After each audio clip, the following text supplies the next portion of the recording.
dari awalnya mereka itu punya masalah psikologi di mana mereka itu punya banyak masalah atau enggak tertekan ketika kerja atau apapun itulah. Sekacau-kacau naluri manusia di saat berada di frekuensi The Monster itu akan 2 kali lebih kacau di setas bagi jin katanya. Kenapa? Karena manusia itu punya akal yang bisa nyadarin dirinya dia. Kita nggak punya otak. I think there is something di gelombang otak manusia yang kalau Bang Adam bilang ada yang namanya frekuensi the monster. Gue rasa ada juga yang namanya God's frekuensi atau frekuensi aneh atau unik yang itu adalah akses dari tenaga semesta itu sendiri.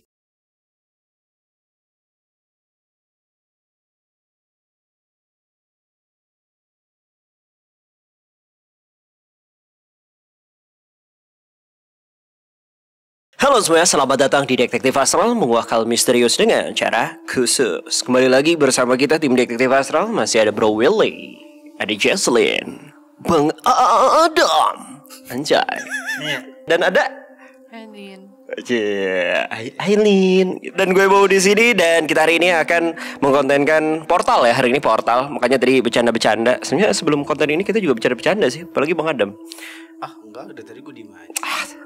Jadi kita hari ini mau ngobrolin soal salah satu, sebenarnya sih reaction dulu dikit, terus kita ngobrol karena menurut gue menarik karena DA belum pernah ngebahas ini konsepnya. Bukan konsepnya sih, ya konsep sih sebenarnya sih, konsep yang disebut dengan kerasukan massal. Jadi ada sebuah kejadian di Majalengka ya kan? Di Majalengka itu terjadi di sebuah pabrik garment. Ada kesurupan massal, kurang lebih 100 orang lah kalau lihat di artikel ya kan. Nah di situ sebenarnya banyak the clients yang nge-DM Kak atau enggak nge-replay atau nge-mention. Jadi kontennya ada di mana, terus mention Detektif Astral, mention gua gitu kan.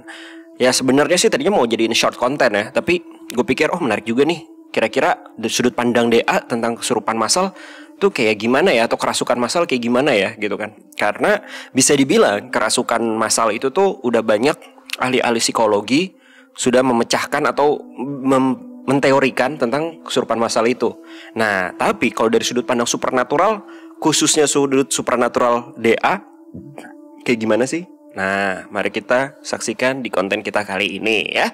Tapi jadi kontennya kali ini akan ada reaction dulu, terus sudut pandang menurut tim Detektif Astral soal kesurupan massal. Malah yang ujung-ujungnya kita akan coba agak sedikit ngobrolin tentang hipnotis. Seperti biasa, as always kita bumper terlebih dahulu. Let's go.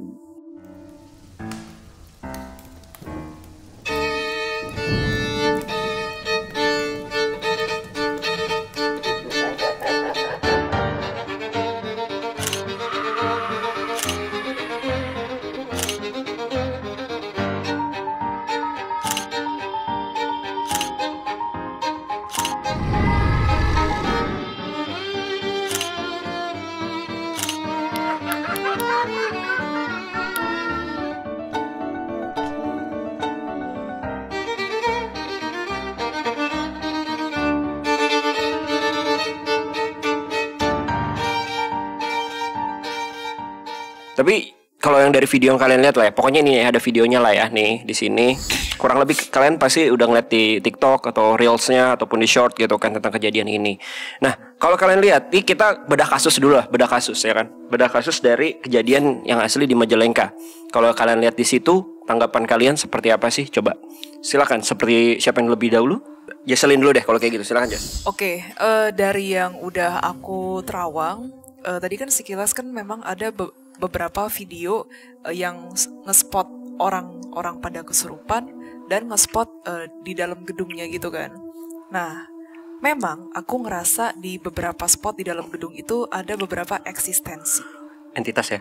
Iya, ada eksistensi yang sebagai kayak penguasa gitulah di situ, tinggi, besar kayak gitu. Kuat levelnya? Ya, dari segi dibilang power? kuat banget, yang kuat yang sampai parah banget sih enggak ya gitu. Jin? Demon? Yang aku lihat sih lebih ke arah jin. Jinik ya? Lebih ke arah jin dan sama arwah-arwah yang iseng kayak gitu sih. Entah mungkin kalau di clients ada yang pernah kerja di sana, terus mungkin ada yang pernah ngedenger cerita horor di sana, please komen di bawah. Kayaknya sih ya lumayan interesting juga. Nah, tapi tidak semua yang ada di situ tuh bener-bener keserupan ya guys. Oke. Kalau dari Alien? videonya kan singkat menurut aku dan nggak bisa menjelaskan keseluruhan kejadian yang terjadi pada saat itu. Nah, kalau dari video yang ada, yang aku radar itu pertama memang aku setuju sama yang Jason bilang. Jadi sebagian itu memang ada yang bukan karena sosok astral yang mempengaruhi. Mungkin kayak efek berantai karena ada yang kena, lalu ada orang yang sensitif ditambah lagi tumpukan masalah, makanya orang tersebut ke-trigger jadi seperti kesurupan. Nah, tapi ada juga beberapa yang aku radar itu memang karena dari awalnya mereka itu punya masalah psikologi di mana mereka itu punya banyak masalah atau enggak tertekan ketika kerja atau apapun itulah yang tadi Jason udah jelasin juga. Makanya itu berdampak, makanya alam bawah sadar mereka yang ambil alih. Ini kadang beberapa itu terjadi di keseharian manusia pada umumnya. Gitu. Nah, terus tadi aku juga sempat ngeliat sekilas dari video yang di dalam pabrik. Sebenarnya ini mungkin ya, baru mungkin menjadi faktor pendukung. Salah satunya dari ruangan, karena yang aku lihat itu ruangannya agak tertutup. Jadi itu pasti akan mempengaruhi psikologi seseorang itu lebih mudah untuk stres. Apalagi di bawah tekanan kerja yang mungkin intens atau ngejar orderan, monoton dan lain sebagainya. Pabrik kan monoton kan? Ya. Dari Bang Adam? Menurut gue yang disampaikan Aileen dan Jason sih ya sesuai sih, setuju sih. Oh, gue kira sudah komprehensif. Gue pukul. Justru itu udah tadi. Oh iya. Nggak, lu ada tambah lagi, tapi lu memang ngerasa Bang di situ ada entitas juga. Kalau entitas ya sesuai yang Jaslyn lihat secara scanning tadi, itu emang ada. Jadi satu doang sebenarnya Bang penyebabnya kalau gue boleh tanya. Di mana bila mana ada ruangan tertutup, apalagi kurang cahaya, aliran udaranya juga kurang bagus. Udara itu kurang bagus. Pasti ada namanya sebuah energi. Kita ngomong Feng Shui. Nah, Feng Shui ada Feng Shui atau kita ngomong masuk ke sebuah energi yang kategori akan ke arah negatif, Bang. Masuk ke frekuensi negatif. Di situ. Karena ya balik lagi efek samping dari manusia kalau berada di tempat yang kategorinya ada energi negatif, frekuensi negatif ini, ya otomatis dia akan berdampak ya gampang kayak jenuh, stres gitu loh. Apalagi yang dilihat itu aja atau enggak monoton begitu aja kayak akhirnya otaknya jadi jenuh. Tapi emang kalau karyawan pabrik kan memang kerjanya kan biasanya udah gitu kan, Bang. Kecuali di bagian yang produksi ya. Pasti kan tek gimana gitu kan. Ya, monoton. Lebih ke ini. Jadi daya aktivitas si pemilik perusahaan sih, Bang, biasanya. Entah ada kan sebuah kayak bunyi TV gitu kadang-kadang kan, musik tuh kadang-kadang buat mengubah suasana yang tadinya tuh jadi negatif jadi ya stabil lah gitu. Jadi di dalam konteks video tersebut lu lihat memang cuma satu lah ya, sisanya nyamber gitu kan ya. Nyamber tapi dalam konteksnya adalah lebih ke arah power negatifnya itu, Bang, ya kan? Ataukah memang ya udah secara psikologi pure aja? Karena ini kan kita lagi ngobrolin mungkin itu yang di video ya, tapi kayak konsep. Gue tanya deh gini deh, konsep kesurupan massal sebenarnya kayak gimana sih, Bang? Kalau yang lu lihat ada beberapa macam tipenya. Karena lu yang sering main di lapangan. Oke. Awal massal, proses terjadinya kayak kerasukan massal ini ya. Kalau kita bahas dari segi yang kasus kita sekarang nih, kita di pabrik kerasukan massal. Nah, awalnya dari sebuah eksistensi energi, memang dari eksistensi energi yang negatif. Ya entitas. Kalau gue rasa sih ini kategorinya sih mendekatin iblis sih, tapi gue belum tahu nih di spot mananya nih. Oh, yang lu lihat di bedah kasus ini? Ya, tapi nggak terlalu gimana energinya. Tapi dampak radiasi energinya lumayan. Energinya secara energi gimana? Energi power dia enggak, tapi energi frekuensi negatifnya lumayan melebar nih. Dia kayak ngebuka antena gitu ya, suar gitu loh. Ya, yang pada akhirnya itu yang tadinya dia tuh kalau gue rasa dia menargetkan hanya 1 atau 2 target sebenarnya. Karena dia lihat mungkin orang tersebut lagi memang lagi down, lagi ada masalah, lagi apa. Ternyata di saat dia menargetkan 1 atau 2 orang tersebut, radiasinya melebar atau berjarak yang lumayan jauh. Yang pada akhirnya radiasi energi negatif ini atau radiasi energi negatif ini berdampak ke manusia-manusia yang berkategori yang hatinya lemah atau lagi orang tersebut lagi punya banyak masalah. Hatinya lemah ataupun lagi ada masalah di hatinya. Di frekuensi manusia seperti itu lagi down berarti. Nah, frekuensi ini, di saat mereka berada di frekuensi yang lagi down atau lagi sensitif, itu mau masukin frekuensi yang gue sebut the monster itu bang. Wah, gue nggak tahu tuh. Frekuensi the monster yang frekuensi yang kategorinya tuh semua serba negatif. Di saat manusia masuk ke frekuensi negatif itu, semua yang kita pikirin yang terjadi sama kita itu jadi negatif. Gitu, termasuk semua eksistensi jahat pun, termasuk iblis atau jin jahat pun adanya di situ. Maka kita nggak boleh kategori di frekuensi yang bisa bilang yang lagi low itu. Lagi galau, lagi apa gitu ya. Iblis tersebut ngarahinnya ke orang-orang yang gampang depresi ya. Iya, gitu.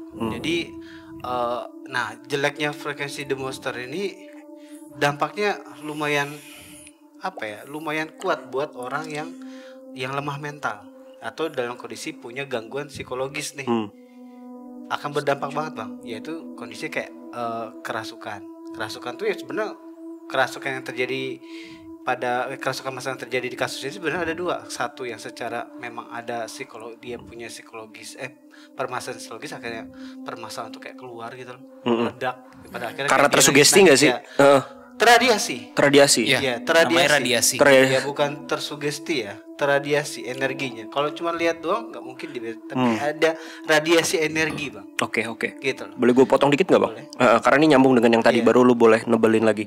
Nah, pemikiran setiap orang kayak gue ya, normal, yang nggak bisa ngelihat. Ini kerasukan massal setannya ada banyak apa enggak sih? Sebenarnya enggak. Enggak sebenarnya.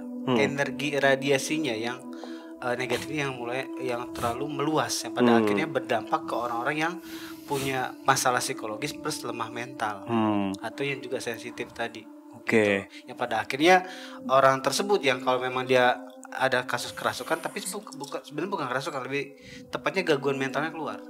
Itu pada kayak meledak, yang akhirnya itu kayak mengekspresikan dirinya kayak lagi sedih, nangis, stres, atau mungkin ketawa-tawa gitu loh. Nah, ada kondisi radiasi energi tersebut membuat manusia tersebut jadi gangguan mental. Gitu loh. Karena manusia tersebut berada di frekuensi yang low. Gitu loh. Nah, ada lagi kasus di saat orang sensitif ini punya gangguan.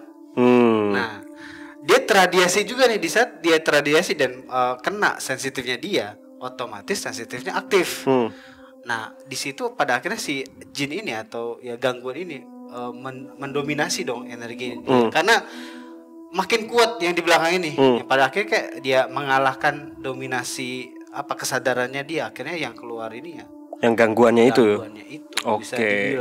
Bisa dibilang. Gitu. Nah, gue punya pertanyaan bang. Itu kan kalau lihat dari video ya kan banyak yang kesurupannya tuh kayak lebih ke arah nangis, ya nggak sih? Teriak, ketawa-ketawa gitu kan. Nah, tapi mungkin kalau ada gitu bang ya, dia yang kayak lagi macan, masalah hidupnya apa bang sama macan bang? Sama macan. Tiba-tiba jadi macan. Ayo, rasa dia karena sering makan biskuit bang. Oh, biskuit. Aku ingin sekuat macan, gitu kan. Jadi trio macan. Oleh-oleh lah. Nah itu makanya gue pribadi sebenarnya nggak terlalu setuju. Kita suka dengerin musik sedih sebenarnya. Gitu, karena kita bakal dibawa ke frekuensi yang bisa dibilang yang low banget. Yang ujung-ujungnya kita selalu akan mikirin masalah. Sesuatu yang kesedihan, masalah apapun itu. Nonton sedih kayak drama-drama tuh gue gak suka. Gitu kan. Terus dengan musik-musik sedih gue suka. Karena efek samping. Misalkan kita lagi fine-fine aja nih. Lu dengerin musik sedih. Bohong kalau lu gak mikirin hidup lu. Gitu. Kenapa seperti itu? Karena otomatis itu berada di frekuensi the monster. Gue nyebutnya gitu. Frekuensi yang negatif, sebuah ruangan, kita ngomong sebuah ruangan yang pada akhirnya itu cuma negatif aja. Kalaupun mau dengerin musik pun yang stabil aja. Yang stabil, yang enggak merusak hati kita untuk ke frekuensi yang low banget. Yang stabil tuh maksudnya tangan nadanya satu aja, nggak ganti-ganti chord gitu. Yang beatnya cetak dari awal sampai akhir gitu.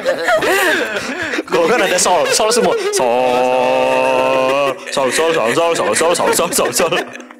Jadi ke musik yang lebih stabil tuh maksud gue tuh kayak tidak membuat hati kita berubah secara drastis ke negatif.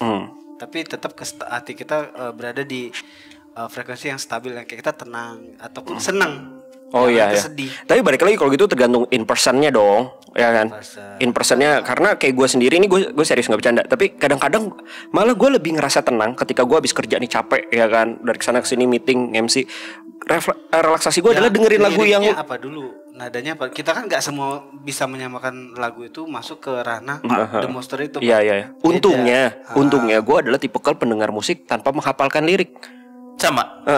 Jadi selama itu catchy, enak, walaupun yang penting frekuensinya nggak low banget lah. Lagu yang pop tapi yang agak mellow gitu. Tapi gue nggak masih aman sih. Gue rasa pilihan lagu lu masih aman sih. Iya. Payung Teduh.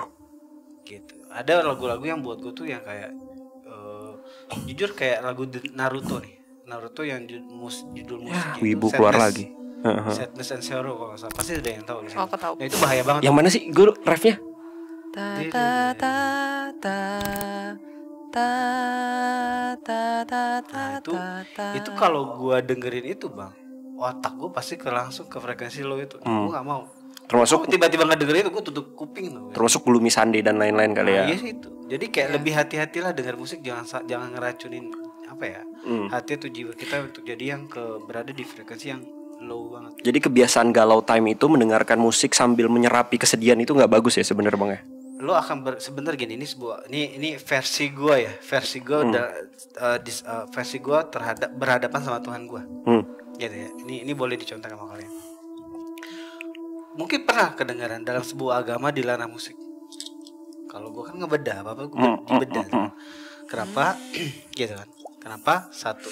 Jadi tadi di saat kita salah dengerin musik, sebenarnya nggak ada yang salah dengan musik kalau feeling gue ya. Nggak ada yang salah dengan musik, tapi musik yang mana yang salah dan efek sampingnya seperti apa. Jadi lebih ke efek samping dari musik itu sebenarnya. Bukan musik itu yang salah, tapi efek samping dari musik itu. Nah di saat misalkan gue lagi fine aja, gue lagi gak ada masalah misalkan gitu. Tiba-tiba gue dengerin Sadness and Sorrow nih. Tahu-tahu gue mikirin banyak masalah, padahal gue gak ada masalah. Otomatis kita akan memasuki wilayah tak bersyukur.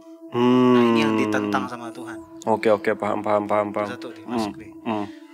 Di saat lo ngedengerin musik DJ segala macam yang benar-benar kayak wah, lu di musik itu bang, di saat lo baik-baik aja lo dengerin musik itu, lo akan memasuki wilayah hanya memikirkan tentang duniawi, diri lu sendiri, dan lo nggak ada Tuhan, nggak ada siapapun tentang diri lo aja. Serba salah ya. Otomatis lo akan memasuki wilayah kesombongan. Ini versi gua ya. Iya. Tuhan gua ya. Nah, itu gua selalu akan memilih musik yang stabil. Tapi ini pilihan. Balik lagi ke person masing-masing ya. Pokoknya kita jangan sampai berada di frekuensi The Monster, karena nggak ada nilai Tuhan di situ. The Monster nama lainnya apa sih bang? Kan nggak ada yang terlalu ngikutin. Gua nggak bisa nyebut. Nggak, mungkin namanya area gelap mungkin. Lebih enak dilihat Gua lebih tepatnya The Monster sih bang, karena isinya negatif semua. Oh iya. Makanya kita nggak boleh berada di frekuensi itu, karena otak kita tuh akan akan negatif semua isinya. Sebenarnya bukan kita aja ya. Sebenarnya yang gua tahu bangsa jin pun ini bisa kena. Sebenarnya mungkin di luar logika kita, maksudnya di luar pemahaman kita selama ini ya. Gue pernah diskusi sama salah satu jin gitu. Nah di saat gue interogasi, ternyata mereka juga bisa kena dampak frekuensi The Monster itu sendiri, walaupun mereka kategorinya jin gitu. Kita ngomong jin, bukan iblis ya. Jin ini bisa kena dampak ternyata. Dampaknya itu kan, dan dia merasakan sebenarnya lebih sakit kita, lebih sakit atau lebih hancur naluri kita daripada manusia, kata dia. Oh, maksudnya jadi, naluri jin ya? Iya, sekacau-kacau naluri manusia di saat berada di frekuensi The Monster itu akan 2 kali lebih kacau di saat di kita sebagai jin, kata dia. Kenapa kata dia gitu? Karena manusia itu punya akal yang bisa nyadarin dirinya dia. Kita nggak punya otak. Manusia punya otak, kita nggak punya otak dalam secara menyadarkan diri. Misalkan gini bang, lu misalkan lagi down segala macam, otak lu masih mikir ngapain sih gue kayak gini, gue harus semangat nih, gue sadar diri nih. Lu bisa nyadarin diri kan. Jin nggak punya. Tapi jadi jin nggak punya otak, bego dong. Ya kapan? Otakless gitu. Nah, maksudnya otakless mungkin awareness kali atau apa? Dia naluri. Oh naluri. I see akal bang, kalau gitu belum punya otak bang, akal. Dia gitu. Jadi manusia punya otak, jin nggak punya otak, ya bisa nyadarin otak lah. Dia nggak punya otak. Otak, brain. Oh, otak yang ada di kepala ada, jin nggak punya. Jadi isinya apa tuh? Hah? Jangan tanya gue juga belum. Kan anatomi jin tentu aja lu udah pernah iniin? Belum. Nggak ada isinya. Kayaknya boleh deh kita bikin konten bedah jin. Nah jadi sebenarnya Jin mengatakan bahwa akan lebih parah efek samping frekuensi The Monster itu buat mereka di saat mereka terkena dampak itu ketimbang manusia, karena manusia punya otak, jin nggak punya. Jadi akan lebih sakit yang mereka rasain. Kalau mereka nggak punya otak, gimana caranya mereka diajak tanya jawab? Iya. Naluri kayak hewan. Kayaknya bukan Ya, otak jadi, deh. Bahasanya lu salah. Mungkin akal dan pikiran. Gimana? Karena kan manusia Ya, disempurnakan intelijensi karena ada pikiran kan intelijensi kayaknya lebih masuk deh. Intelijensi kali. Kalau akal sama pikiran itu kan ada di otak. Sumbernya otak kan. Iya. Ya kita ngomong sumber nih. Ini otak as in organ keras. Organ. Kita Nah, ngomong terus otak. dia mikir pakai apa? Kadang-kadang kan jin kan suka. Tapi bukan otak. Gue belum tahu apa, tapi bukan otak, Bang. Oh, jadi ada anatomi lain yang buat. Anatomi lain yang mungkin ya, tapi bukan otak. Gitu aja sih. Oh. Jadi kalau sekarang kita maki orang jangan bilang otak lu didengkul, otak lu di jin gitu. Di jin. boleh. Tuh, ini semua jin kasusnya atau cuman bagian yang merendah aja? Kita ngomongin jin ya, bukan iblis. Kebanyakan gitu loh. Tapi mereka punya cara nih. Sebenarnya yang gua akhirnya yang mereka cerita pada akhirnya sebenarnya cara kalian itu kita pakai sebenarnya. Tapi Kalian tuh human. manusia human kita pakai sebenarnya untuk menetralisir itu. Kita udah ngerti gitu ya, itu ibadah pasti. Jadi jin itu memang punya agama kadang-kadang gitu kan. Mereka tetap ibadah, tapi agamanya beda sama kita. Betul. Agama. Kedua, mereka meditasi. Meditasi itu memang salah satu menghindari frekuensi The Monster itu. Memang diwajibkan dalam keseharian dalam gua nggak tahu waktu mereka ya, tapi itu mereka rutin lakukan untuk menghindari frekuensi The Monster itu. Gitu, untuk nge-refresh lah gitu apa yang mereka pikirin. Kalau enggak tuh mereka juga bisa kena. Oke. Gitu. Jadi balik lagi ada energi di luar dari yang sama ini kan kita mikir iblis dan jin itu jahat misalkan gitu. Sebenarnya yang jahat itu sebenarnya energi The Monster itu sendiri sebenarnya. Bahkan energi The Monster itu memang mencari tokoh-tokoh untuk jadi jahat sebenarnya. Contohnya ada di samping gua kan. Ini adalah energi The Monster. Bo, ini udah hampir akhir bulan, Bo. Oh iya benar, nggak boleh. Bahkan belum tengah bulan ya. Gak apa-apa, silakan. Tuh kan ini mau energi The Monster lagi keluar. Nah, pertanyaan gue gini. Jadi dari statement lo tadi adalah jin-jin yang mendengarkan musik manusia, Bang. Bukan mendengar musik manusia, mereka juga bisa berdampak. Oh, berdampak. Ke frekuensi The Monster itu. Frekuensi ya. Tapi untuk untuk menanggulanginya juga, mereka juga melakukan hal yang sama sama Oke. kita. Iya. Ibadah dan meditasi. lain-lain. Jadi makanya bilang cara kalian tuh juga dulu, Kita pakai. dari dulu kita pakai. Sebelum kalian juga kita udah pakai gitu. Oke, jadi bisa dibilang frekuensi ya, suara dong ya. Nah, pertanyaan gue adalah kalau jin budek gimana, Bang? Tandanya dia kebal dong. Kita rukiah aja juga kagak keluar. Gue coba memperlengkapi Bang Adam nih, walaupun gue belum research ya, tapi kayaknya gue ngerti yang maksud disampaikan Bang Adam. Kita human dipercaya pusat saraf dan intelijensi otak kan. Iya. Nah, maksud Bang Adam tuh kayaknya jin entah gimana anatomi badannya semuanya itu pusatnya bukan di yang disebut otak itu kan. Mungkin dia punya anatomi lain, itu gua rasa. Iya. Human sistem yang dipercaya intelijensi dipercaya otak. Iya. Tapi sistem respirasi, circulation of blood jantung kan. Jadi kalau makanya ada istilah kematian organ, kematian otak dan kematian klinis fisik dan yang lain-lain itu dokter yang tahu. Nah, gua rasa mungkin jin punya desain lain menurut Bang Adam. I see. Tapi lebih efektif itu otak manusia. Walaupun bentuknya ada yang humanoid, tapi mungkin pusat intelijensi mereka bukan di sebuah organ yang dinamakan otak kali. Gua rasa itu maksud Bang Adam. Iya benar. Anatominya berbeda ya. Jadi gagal ya. Sama kayak jokes gue tadi gagal. Jin budek. Gagal. Jokes gagal. Jadi polanya kalau gua rasa seperti itu bisa dibilang. Jadi buat kita sih sebenarnya ya semua orang pasti kena, termasuk gua sendiri pasti ada kena frekuensi The Monster. Jadi tinggal kita menyeimbangkannya seperti apa gitu aja. Oke. Kayaknya beberapa bulan lalu aku pernah kena frekuensi The Monster ini deh. Jadi ini aku cerita dikit ya. Aku ngedengerin satu lagu gitu subuh-subuh, aku nggak bisa tidur. Jadi aku jadi playlist gitu di Spotify. Dan aku ketemu ada satu lagu. Perlu sebut Jangan. Gak usah lah ya. Lu tahu sendiri kan netizen Indonesia tahu terus kepo didengerin. Iya, ini viewsnya banyak sih. Ini udah terkenal banget di luar negeri. I don't know kalau di Indonesia terkenal apa enggak. Enggak, itu lagu apa jatuhnya cuma kayak instrumental. Nope, dia lagu tapi lagunya itu ngarahnya ke kayak apa ya? Psychedelic, sedikit mirip kayak psychedelic iya ya, kayak playlistnya gitu. Jesselyn tuh unik-unik emang. Musisi-musisi yang nih apa ya Jess. Iya. Tapi enak kalau didengerin. Lanjut. Nah, terus udah gitu pas aku denger sekali 2 kali kok enak ya gitu, wah ini enak banget gitu, aku tiba-tiba ngerasa enek, kayak mau muntah gitu, kayak mau muntah. Terus akhirnya aku mencoba untuk muntah. Terus udah gitu aku coba baca liriknya, aku artiin dari bahasa asing gitu ya, bahasa lain ke bahasa Inggris. Wah, artinya gila sih. Tentang sadness. Tentang aku udah merasa bahwa hidup ini tidak ada rasanya. Oh, I see. Aku mulai merasa bahwa apa yang aku lakukan sia-sia. Seperti itu kira-kira lirik lagunya gitu. Ya udah, semenjak itu udahlah, aku nggak mau dengerin lagu macam kayak gitu. Jadi yang aman adalah dengarkan musik-musik religi ya. Ya sebenarnya stabil buat hati kita sih. Nah, kenapa Jason muntah? Itu Belum makan kan? Jadi asal lambung naik. itu menandakan mental Jason kuat.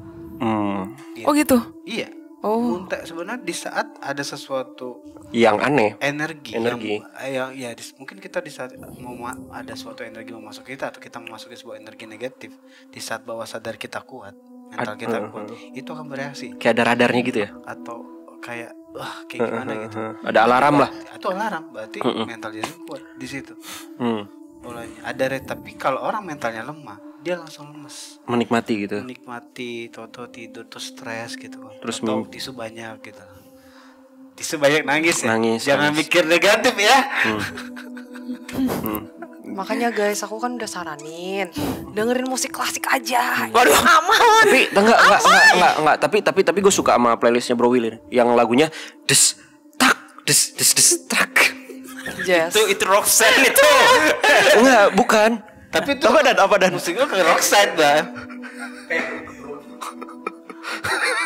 Enggak, udah lanjut. Dari gue sih kayak gitu. Intinya hati-hati masuk ke frekuensi energi The Monster itu. Jadi kalau bisa, kalau ada masalah, kalau ada sesuatu yang mengganjal, ya baiknya itu ya kalau kita nggak mampu ya serahin ke Tuhan. Kalau emang kita bisa pinggirin dulu. Kita bawa santai lah hidup. Gitu sih. Bawa santai lama-lama rekening gue 0 ya. Santai itu maksudnya Ternyata gue ngebeli playlist terus. Ternyata ngebeli song terus. Santai itu maksudnya hatinya, bukan kegiatannya santai. Beda. Iya, oke. Nah, tadi lu mau nambahin apa sih? Ya itu denger lagu klasik, saran aku. Oke, next. Gawat deh. Musik yang ngancurin tadi. Oh, Bagus juga. Oh iya, yang rock tuh. Sebenarnya kalau yang tadi Kak Adam jelasin yang frekuensi low, ada yang frekuensi high. Ini harusnya jatuhnya high sih. Yang merusak itu salah satunya adalah musik rock. Iya. Metal, rock apa metal beda lagi nih. Metal kali ya. Metal tuh gitu kan. Ulang. Jangan susah. Tadi gue salah nge-scroll. Gimana Ya, pokoknya gitu-gitu lah. Oke, bepek men. Kedengeran lu lebih keren tadi. Lu lebih keren kedengerannya. Oh itu. Gimana sih tadi? Ya begitulah pokoknya lah. Yo. Gitu. Terus kalau lagu Shinchan itu merusak gak sih? Seluruh kota. Nah, kalau rock sih sebenarnya masih stabil lah ya, tapi ya kalau yang bener, rock yang bener lah ya. Ya lebih semangat sih kadang-kadang sih. Tergantung balik lagi instrumen. Balik lagi yang Mas Willy tadi bilang, instrumen tergantung. Kalau dia kayak bikin kita pusing ya udah pasti. Tapi ya, ini supaya nggak salah paham buat penggemar musik rock. Mungkin yang dimaksud Aileen rocknya bukan general rock ya. Misalnya kalau kayak rock ballad, Air Supply, Queen itu mah keren-keren. Keren. Ini yang dimaksud Aileen tuh, nah gue udah ngomong agak teknis.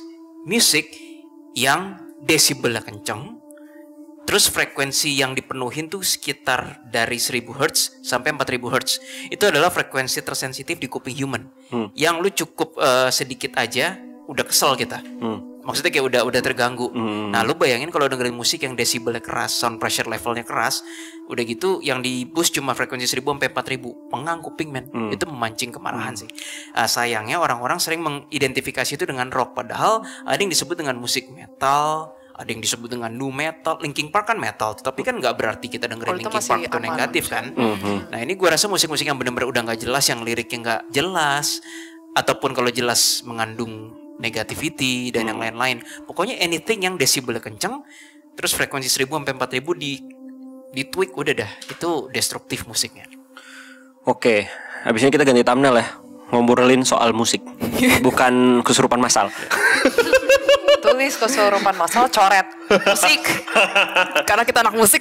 Iya sih bener karena sebenarnya ini konten yang emang pengen gue kulik juga sih karena kan kita ada tiga manusia yang ngerti banget musik ya. Aileen, Jesselyn, dulu muridnya Bro Willy ya kan, dosen musik ya kan. Bang Adam, ini jadi alat musiknya. Gue anak musik bang. Apaan? Pegang kabel. Kabelis. Kabel juga ada cara gulung yang ngerti gak? Gulung kan digulung biasa. Nggak Kan dulu begitu. nggak ada alatnya. Fakta ya guys, dulu aku ujian loh guys. Dalam Gulung 1 kabel. menit, iya. Dalam 1 menit harus gulung 2 kabel ya. Aku lupa deh. Apa sih dulu? Ini ada kabel nih. Iya, pokoknya harus gulung. Iya. Iya, ayo kita praktekin cara menggulung kabel yang benar. Absurd banget nih konten.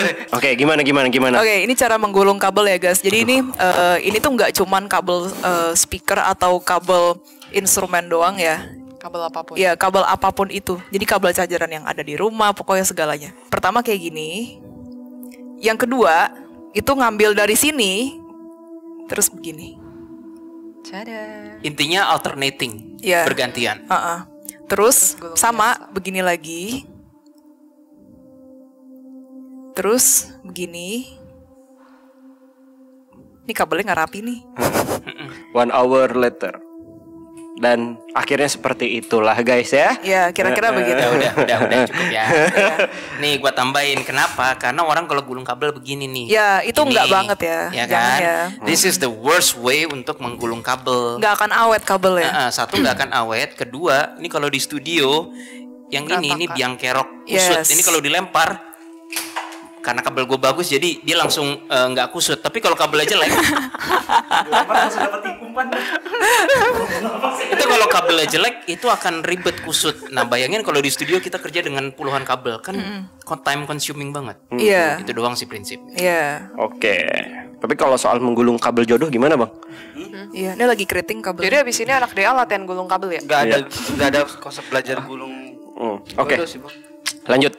Oke, ini jadi agak ngelebar ke musik tapi ya ini sedikit aja lah. Mungkin next time kita bisa lebih deep lagi ya. Kita bisa lebih deep lagi Ngomongin. nanti. Kalau kalian suka komen aja di bawah.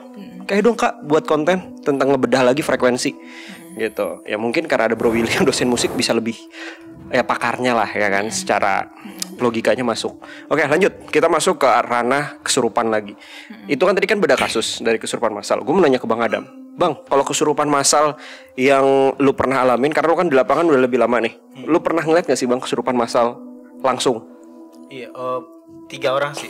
3 orang, itu kesurupan massal bukan jatuhnya? 3 orang masal nggak sih? Maksudnya itu kan? Susah sih, nggak ada standarnya. Tapi kalau 3 mungkin belum lah. Belum. Massal itu kayak bener-bener harus kerumunan yang si 3 itu nggak saling kenal satu sama Oh, lain. kalau 3 itu kesurupan trio bang. Lanjut. Iya, trio kuek-kuek ya kan. Kalau masal banget sampai yang 100 orang gue belum pernah. Gitu. Mau dijadiin nggak apa-apa sih? Tapi balik lagi ya, lanjutin dong ceritain bang. Kalau yang 3 orang itu kesurupan massal emang 3 sosok kah? Satu sosok. Maksudnya satu sosok? Nah, ya balik lagi sistemnya sama, terradiasi. Nah, radiasinya kan berdasarkan energi nih. Terus lu ngeluarin nggak? Enggak, ya keluarin satu. Kalau 1 sisanya Ya. nanti Langsung gua gini sadar aja. sendiri. Ya tenang-tenang begini aja, tenang. Dia apa? Satu gitu. Yang radiasi Ya, kita itu bisa lihat, Bang. Tahu. Yang radiasi itu kesurupannya gimana maksud gua? Nangis kah atau lebih ke teriak? 2 nangis, satu lagi Nah, yang itu yang kerasukan. beneran. Ya. Oh, I see.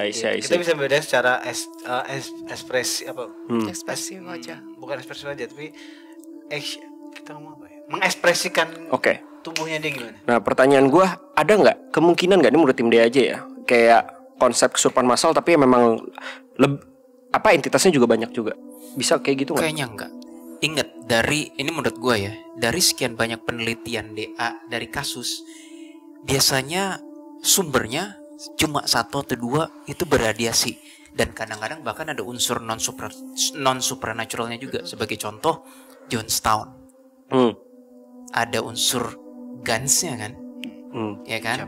Terus apalagi kita dan banyak banget contoh kasus-kasus yang DA tangani ataupun yang konten cuma gara-gara 1 orang jadi menyebar kemana-mana. Jadi gue masih berprinsip sama, semua itu outputnya by human hands gitu. Oke. Dan menurut pakar psikologi juga ya sebenarnya kalau ngomongin soal logika. Ini kalau gue cari di googling sih ya. Sorry gue nggak bisa dapat dari buku mana. Tapi dari googling juga gue beberapa.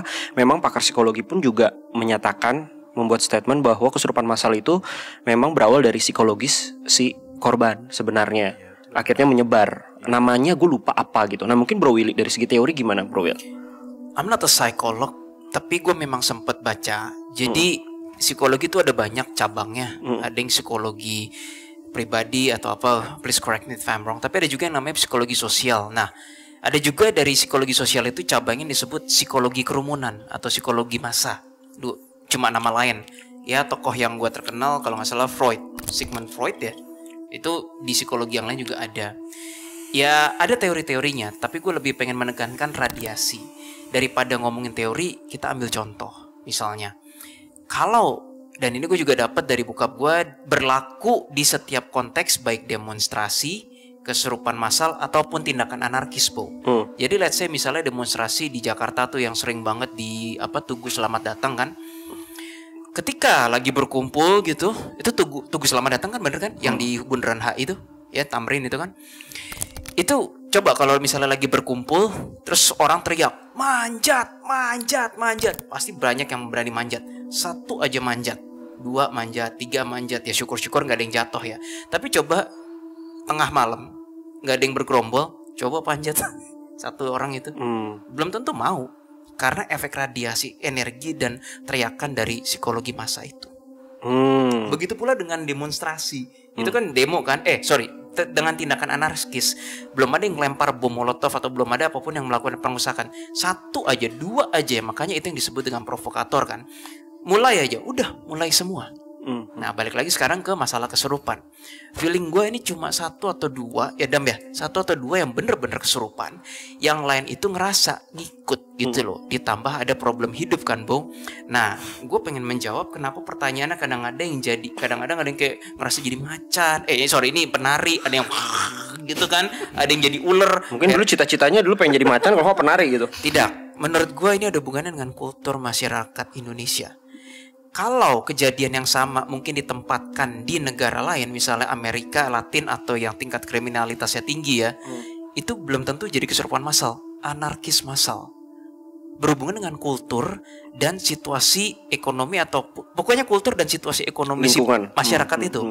In this case, mohon maaf nih, Indonesia memang sangat masih percaya klinik-klinikan dan mereka di makin daerah ya Bo ya, ini gue harus akuin aja, semakin bukan kota metropolitan, hal seperti ini semakin umum, ya kan? Sebagai contoh nih, ini fakta bahwa berbagai ART dan berbagai orang dari daerah yang pernah kerja di family gue ataupun mungkin di family lu orang gitu kan, kalau ada apa-apa penyakit medis selalu dikaitkannya dengan non medis. Nah ini kan udah tanda bahwa kultur masyarakat kita ini percaya banget hal begitu. Nah, gua rasa kenapa manifestasinya jadi kayak macan, ular itu karena folklore dan cerita-cerita setempat. Seperti yang gue bilang tadi, andai kata ini terjadinya di negara lain yang mungkin faktor ekonominya lebih kesulitan pangan dan yang lain-lain, itu anarkis jadinya. Seperti misalnya di US, penembakan massal terjadi di mana-mana, ya kan? Tapi gue mau nambahin itu, gue sampai sekarang pas udah umur sekarang udah lebih dari ya segitu tahun lah, gue belum pernah nemu sih kayak berita terjadi kerasukan massal di pabrik US gitu. Iya. Di pabrik. Gak pernah kan? Iya. Ya kan? Ada sebuah penelitian yang gue ngeliat sendiri, ini nggak tahu ilmiah atau enggak, tapi sangat masuk akal. Lucu deh, ada konteks ruang tunggu dokter ceritanya ya. Tapi misalnya ada 6 orang nih, ada 1 yang baru masuk nih. Orang ke-6, ini 5 orang nih pasien yang sebelumnya. 5 orang ini sebenarnya udah kayak udah tahu dia mesti ngapain. Percobaannya sederhana kok. Tiap kali ada 1 orang mau masuk ke ruang dokter, bel bunyi, ring gitu, tanda bahwa artinya silakan pasien berikutnya. Tapi si 5 orang ini berdiri gini, serempak ya, karena udah tahu kan, eksperimen sosial kok. Nah si orang ke-6 ini nggak tahu duduk apa masalahnya, dia ikut berdiri. Udah kan, dia bingung ada apa gitu kan, kelihatan bego kalau yang lain berdiri, dia nggak berdiri kan, jadi kayak gue salah nggak sih gitu kan. Iya. Ada kok banyak video di TikTok gitu, ya reels konten gitu ya. Terus orang ke-1 masuk, terus orang ke-2 masuk, lo tahu setelah orang ke-5 masuk pun kan tinggal si orang ke-6 ini. pring, dia begini lagi. Padahal udah nggak ada 5 orang itu. Itu uji coba eksperimen sosial. Jadi kesimpulan sementara itu, kalau gue lebih seneng memakai terminologi radiasi psikologis yang tergantung kultur dan kondisi sosial negara atau masyarakat tersebut. Outputnya bisa bermacam-macam. Output itulah yang tadi bisa menjadi yang disebut kesurupan ataupun tindakan vandalisme yang merusak itu, yang dibahan bakari oleh rasa anarkis, kebebasan, kayak nggak mau dikekang. Outputnya beda-beda. Kebetulan Indonesia yang masih sangat menjunjung tinggi adanya gaib. Gitu. Ya kadang-kadang ya bisa jadi terradiasi, bisa jadi tersugesti juga ya. Intinya gini bang, hati-hati dengan mindset kita sendiri gitu. Mindset kita atau sugesti yang masuk ke kita itu hati-hati, karena akan berdampak ke output yang Mas Willy tadi bilang, bisa jadi negatif, bisa konsekuensi masalah tadi ataupun aktivitas anarkis itu sendiri. Jadi hati-hati di mindset gitu semua. Makanya kalau kita lebih kepikiran belajar untuk lebih tenang aja sih dalam hidup. Tenang ya. Tenang biar nggak masuk ke Aku bisa jelasin frekuensi sedikit monster itu sih. apa namanya teorinya sih. Jadi sebenarnya manusia itu dalam melakukan sehari-hari itu lebih banyak menggunakan alam bawah sadar. Sadar nggak sadar. Contohnya kita lagi nyetir mobil atau enggak ngambil gelas, ngambil minum deh. Tuangin air ke gelas terus kita minum. Apakah kita mikir? Kan belum tentu kan. Alam bawah sadar. Iya, maksudnya kita kan nggak mikir kan. Alam sadar itu bekerja ketika kita di situasi baru. Tapi kegiatan sehari-hari kita udah didominasi oleh alam bawah sadar. Makanya kenapa alam bawah sadar itu sangat amat penting.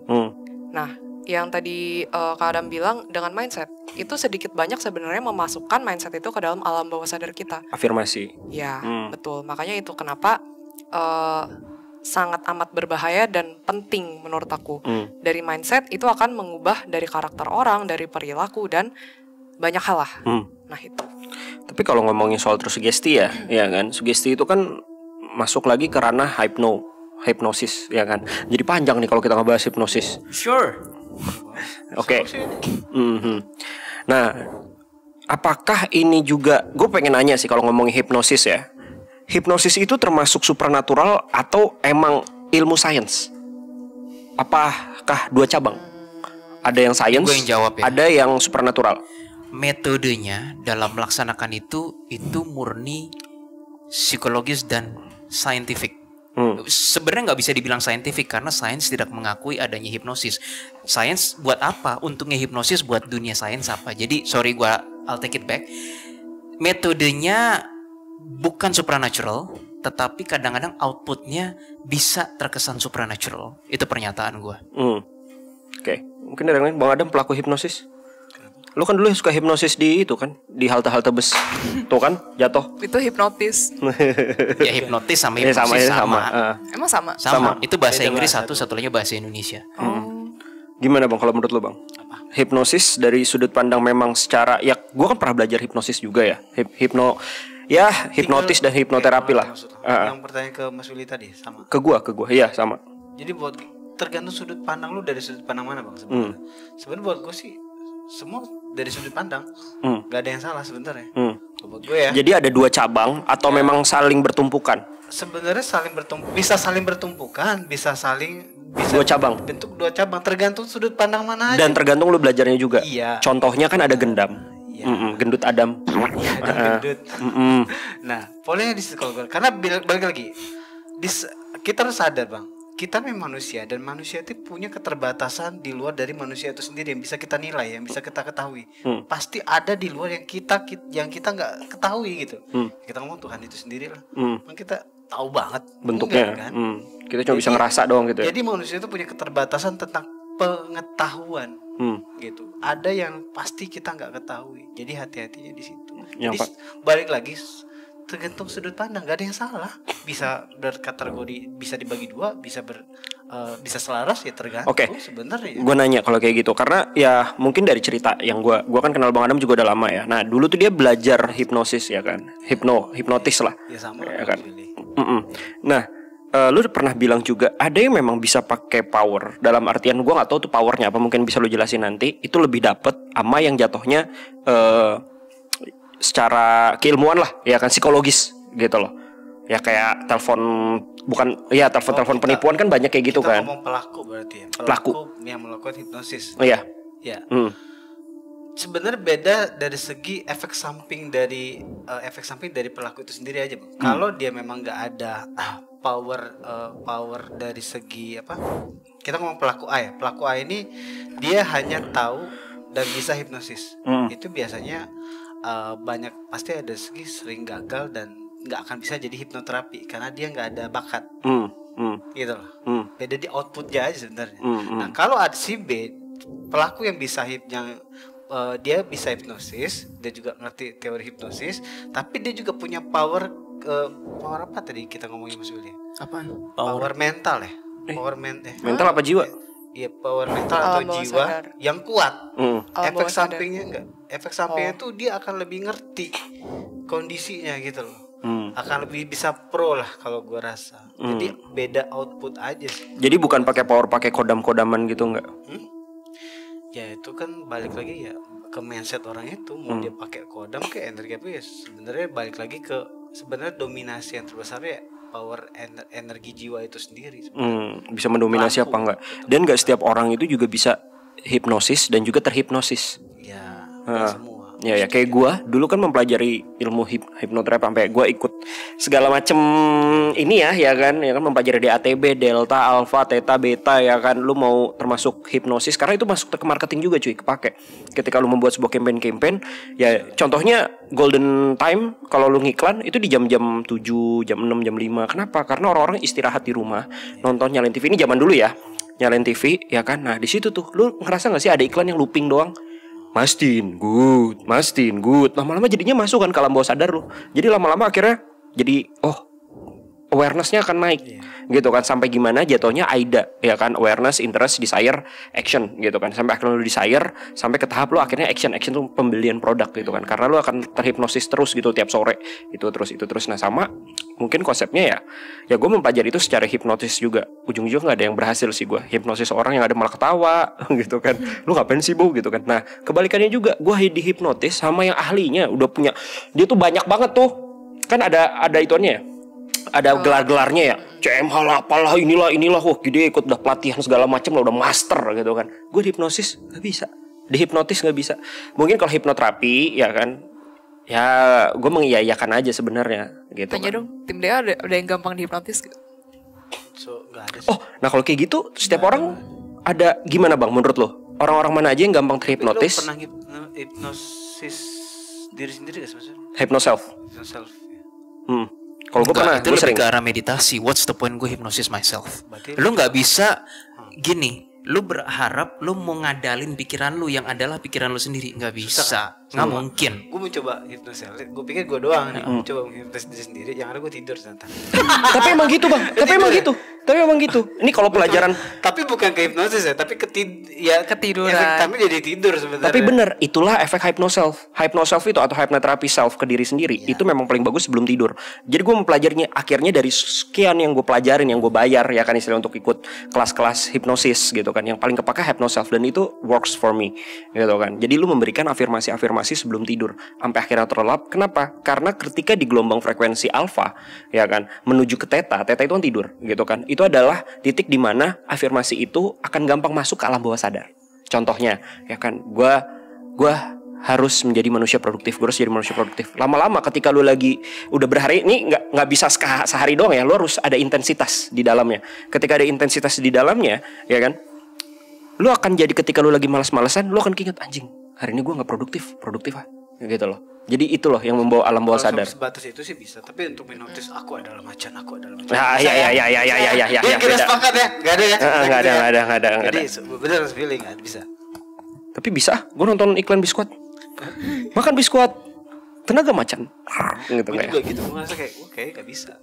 Itu iklan. Gua kemakan iklan. Masuk gua kecil makan apa jet set, terus kupingnya berasap. Gua beli beneran tuh jet set.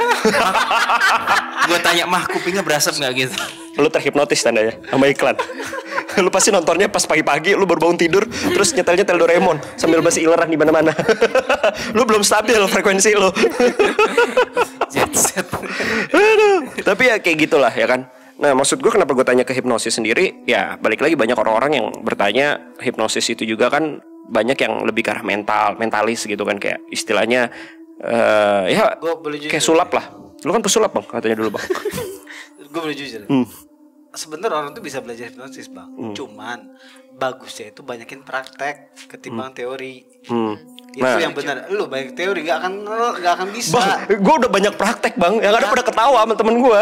Salah target. Ada proses dalam belajar di situ. Hipnotis cuman berefek ke orang yang punya alam sadarnya tuh kurang sadar. Kalau kayak gitu orang-orang Jangan lu hipnotis gak akan bisa. Salah. Jadi carilah target yang bisa dihipnosis. Harry itu. betul. Bentar ya. tunggu. Gue mau nanya, bang. Kalau kayak gitu, balik lagi ke pertanyaan tadi. Orang apa aja yang paling gampang bisa terhipnotis? Karena nih gini loh, ada nih, ya kalau gue tau lah ya di TV-TV namanya juga hipnotis TV, ya kan. Ada yang memang settingan, ada yang bener real gitu kadang-kadang. Nah, kalau ada tuh yang ya kayak semacam Redival lah, ya kan Marshall Redival gitu kan. Ya mungkin dia akan membongkar tersebut gitu kan, trik hipnosis gitu kan di TV-TV atau apa. Tapi ada juga yang beneran itu tuh kayak dia milih bang. Oh lu nggak bisa. Oh Pasti dipilih. nggak bisa. Oh bisa. Yuk masuk maju gitu. Pasti dipilih. Nggak bisa, gue nggak percaya itu. Lu nggak akan tahu orang itu bisa dihipnotis atau enggak hanya ngelihat dari gestur muka. Itu butuh latihan luar biasa. Nah tapi kontradiktif sama bang Adam. Lu kan punya ability Iya. supernatural. Iya. Iya. Buat kita yang punya ya itu bisa, tapi buat lu bang susah. Nggak bisa. Bisa bang, lihat aja mukanya yang pelengap-pelengok. Itu kan sebuah kenapa dia pelengap-pelengok? Tandanya kalau dia pelengap-pelengok dia berada di frekuensi yang gampang dihipnotis.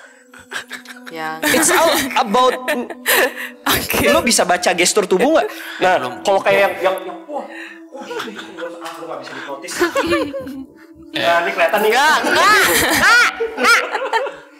Ya mungkin ya korban-korban di mana? Korban-korban di bus ataupun di apa yang hipnotis di jalanan itu hipnotis ya kan.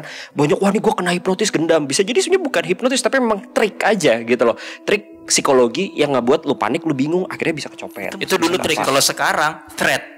Ancaman. Tapi itu masuk hipnosis gak masuk? Apa yang mana? Yang disampaikan si Bo tadi. Yang mana? Yang disampaikan Bo yang ya apa ya kita mau kayak konsep hipnosis pengulangan. Kayak kita ada orang Arab nih beli rokok yang bolak-balik pada akhirnya kasirnya nggak sadar ya, akhirnya dia nyerahin uang yang di dalam laci kasir itu sendiri diserahin.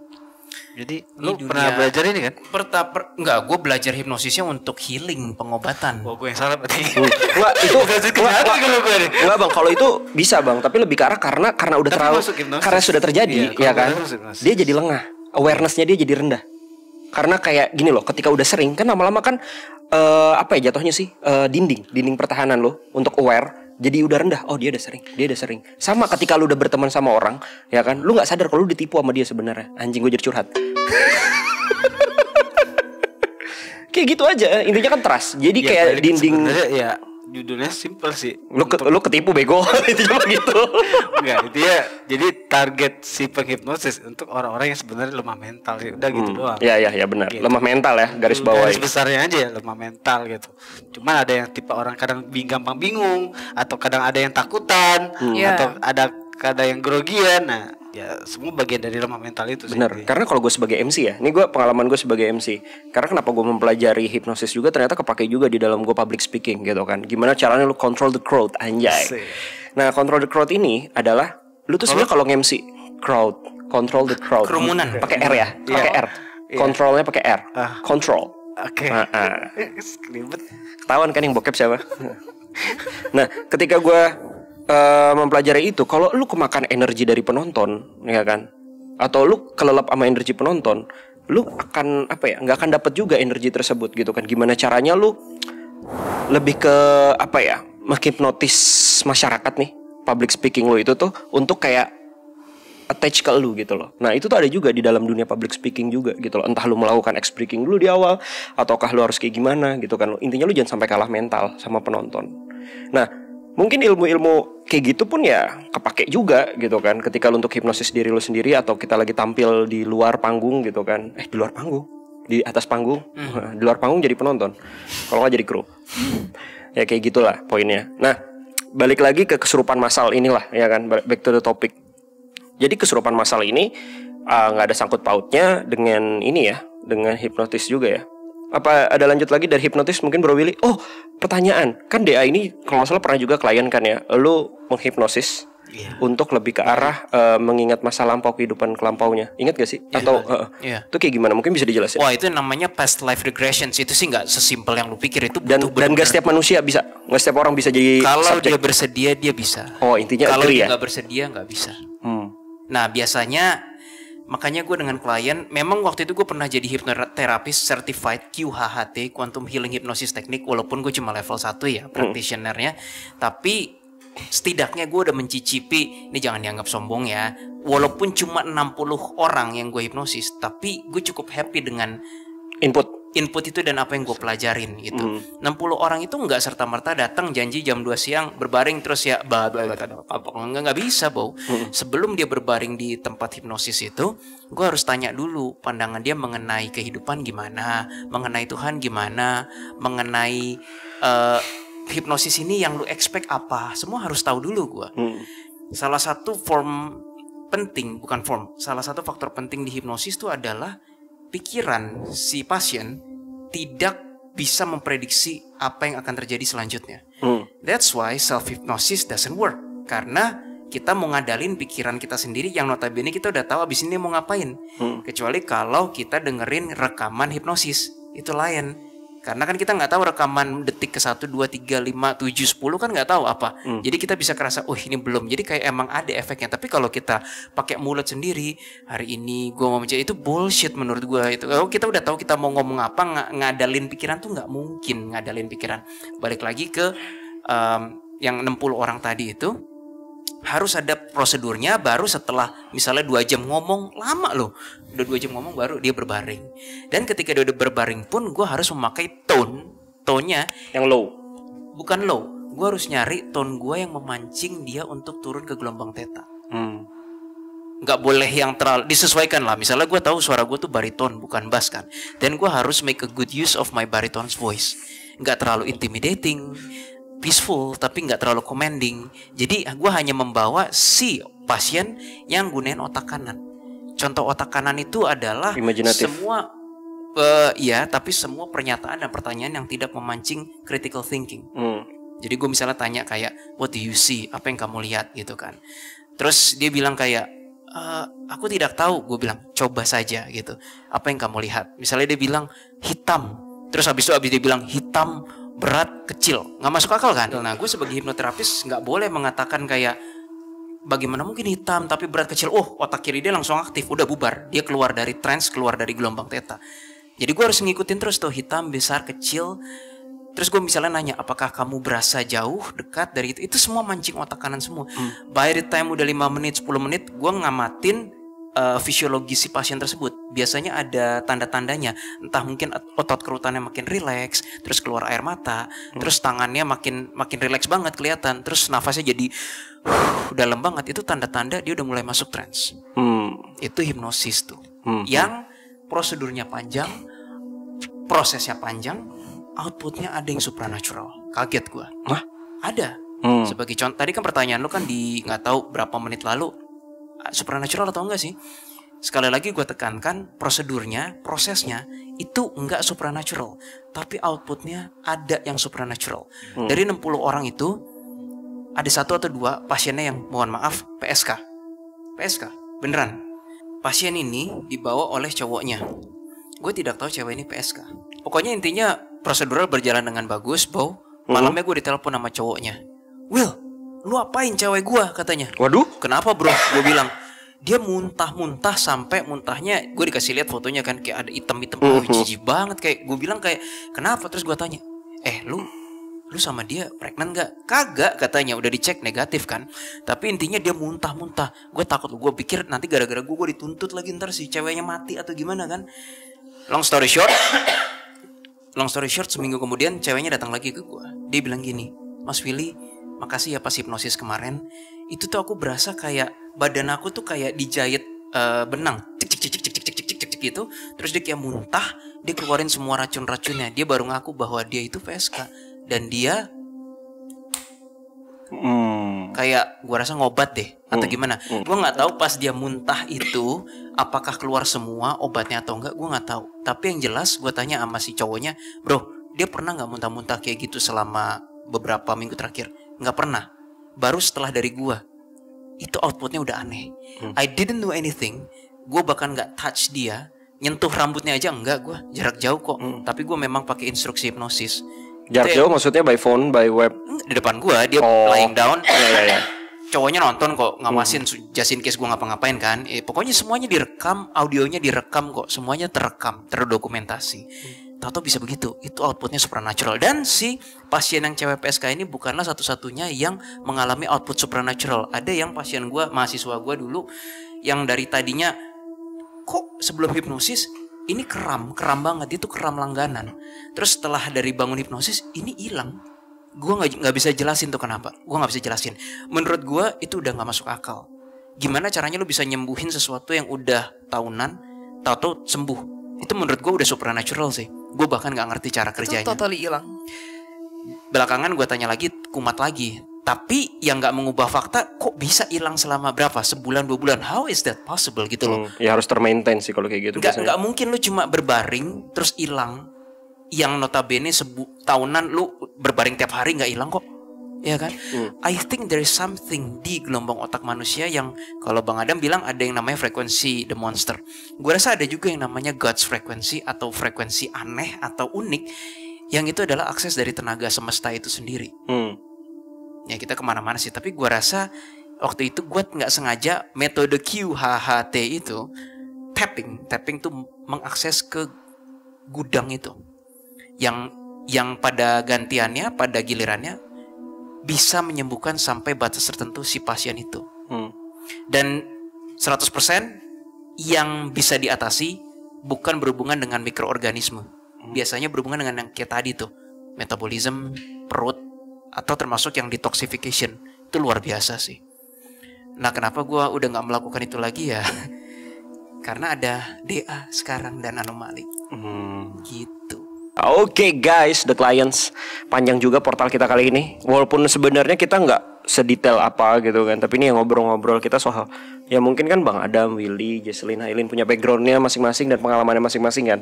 Dengan konsep temanya adalah sekarang ya kesurupan massal, ya kan. Kesurupan massal itu memang masih tanda tanya di Indonesia juga, karena belum ada ilmu pastinya juga, ya nggak sih? Kenapa? Ya walaupun ada teori dari psikologi, ya kan, psikolog-psikolog, tapi ya karena masyarakat Indonesia balik lagi masih suka hal yang berbau klinik dan lain-lain, ya jadinya beda pendapat dan lain-lain lah.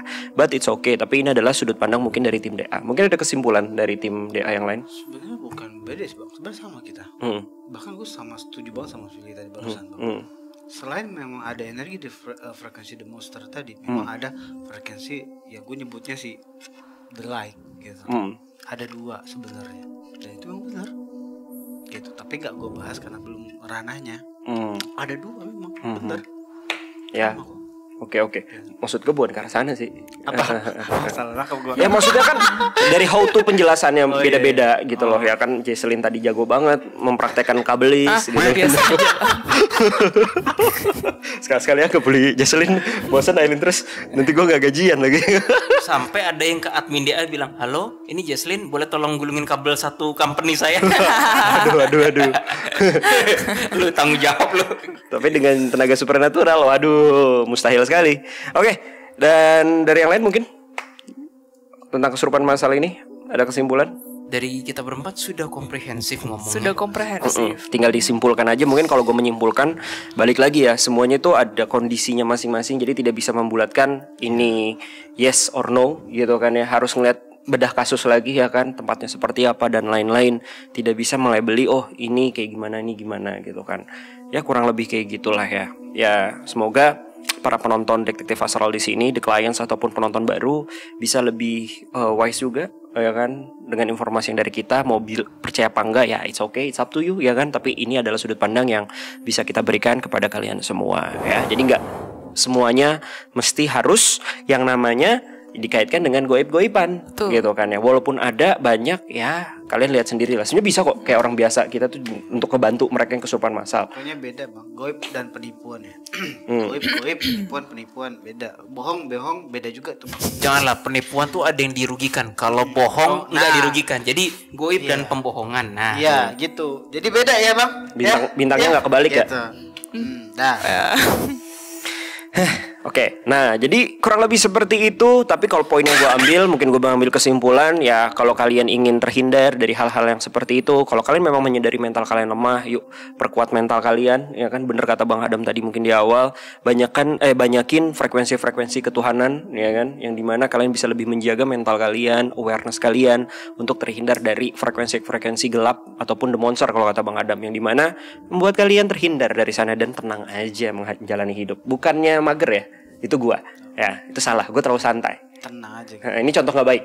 Hidup terlalu tenang, gua ngikutin Bang Adam, tenang aja bang, gak usah panik gitu. Ya udah gua tenang, tiap hari main PS. Bang, hati bang. Oh, hati. Bukan kegiatan kita yang tenang, santai. Itu mager namanya. Gak bercanda guys. Aduh dasar. So kayak gitu, terima kasih buat Bro Willy, Jesselyn, Bang Adam, dan juga Aileen. Ya kan, buat kalian punya pertanyaan langsung aja komen di bawah. Kemungkinan besar tidak kita jawab. Ya sedih amat. Enggak, karena biasanya udah sibuk masing-masing nih, ya kan. Pasti ujung-ujungnya nge-DM gue kalau punya pertanyaan gitu kan. Ya udah kalau gitu terima kasih, kalau gitu The Clients, terima kasih atas supportnya. Jangan lupa untuk nonton Detektif Astral, jangan lupa subscribe, dan sampai jumpa di next konten kita selanjutnya. Jangan lupa beli merchandise kita juga, dan salam Detektif Astral, bunga kalem misterius dengan cara khusus. Dan jangan lupa jaga kesehatan mental teman-teman semua. Yap. Dan jangan lupa beli kabel. Terlatihan. Hidup kabelis.